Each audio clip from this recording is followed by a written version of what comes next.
I got something new to show you guys. Just came in the mail today. New shock, SR Suntour Tri-air 3CR. This baby has a 3-mode compression rebound adjust. Also says it is a piston compensator system. Pressure in the main body is no more than 300 psi. And the piggyback, which is right here, is 190 to 240 psi. But I've been told you're supposed to keep the little piggyback at 200 and check on it every so often. Pretty simple. Don't know much about this, but in time I will.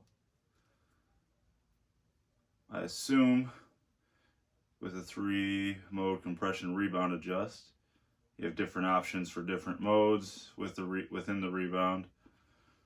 Your little air valve.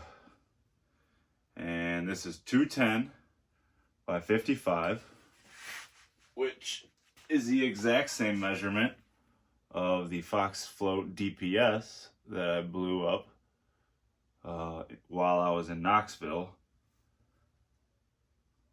So I figure I'm gonna install the new one on the T8, and I think I can use the hardware off the Fox shock, and we'll be on to something new. I'm pretty excited about this, and definitely cannot wait to ride with it. So let's get the T8 in here.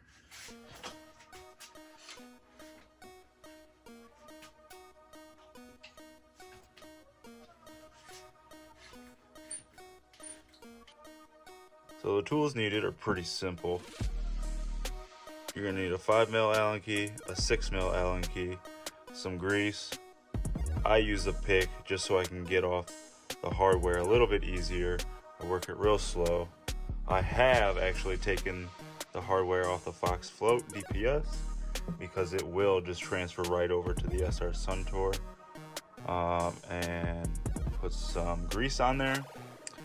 Your mounting screws, bolts, whatever you want to call them. And then what I use as well, just to get this out of the eyelet, which I'll show you in a moment. It just kind of helps to push it out. It's plastic, it's not metal on metal, but it's gonna help out. Really anything that's plastic or anything is gonna work just fine. All right, so like I said, the front or the top is already off, so we got to get this side off. Super easy. Pop these off. What I would do is keep these in order on your paper towel, whatever it is that you have. That way you don't get them lost. This part can be kind of hard to get everything off. So this is where I kind of like to use a little pick a little bit to play with it and kind of separate it. Once I can get this fully worked off.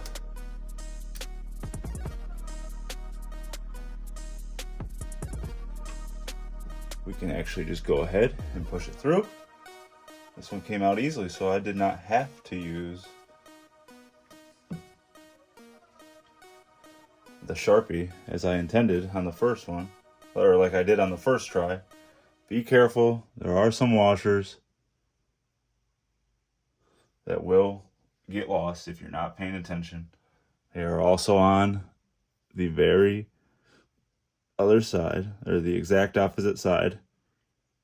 As you can see, I just went ahead and just gonna leave that on there.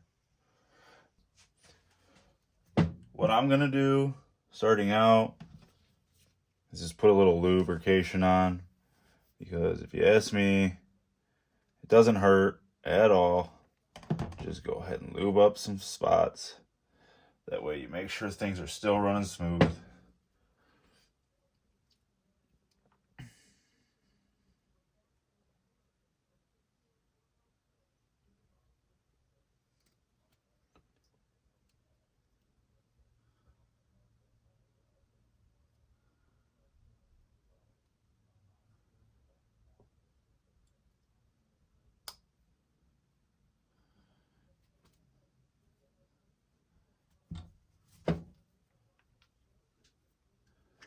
You're gonna push it through, pretty easy. You're gonna do the same thing on the opposite side. Quite simple.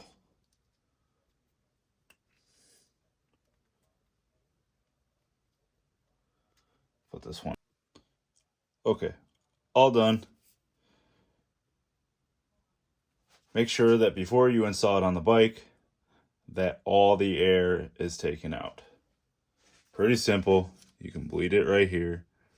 You can put an air shock on. If it has a drain valve on the air shock, you can use it on there. And as I showed you earlier in the video, in the piggyback right here, that valve is right there behind that cap. So let's get this installed.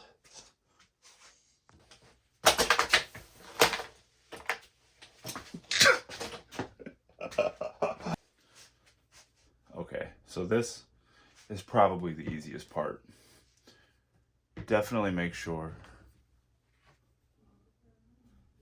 that your mounting bolts are lubed up pretty well.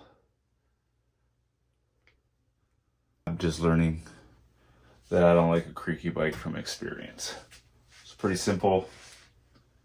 You're gonna mount it just like so. What I would do to try to make it easier for you to hold everything in place is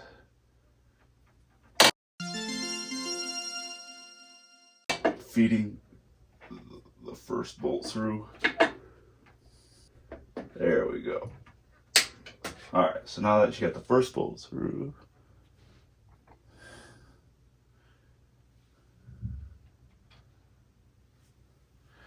this is where your 5 and 6 millimeter keys are going to come in handy. So what I would just do for now is just hand tighten it, and then you can go back later and tighten it to spec.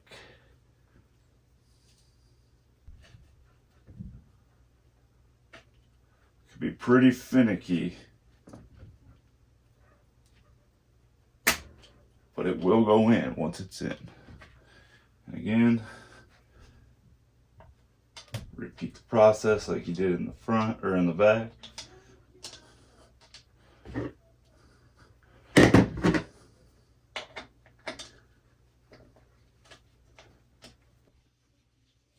Now that it's tightened up,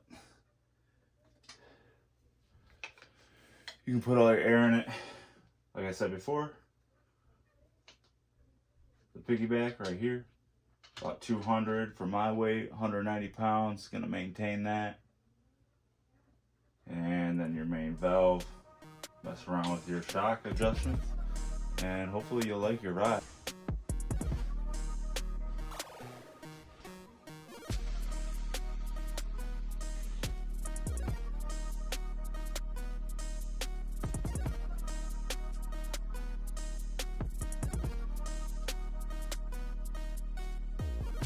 So that's it. That's my beginner's guide to replacing your rear shock. I'm gonna get ready to go have some good fun on this thing after I pump it up with some air.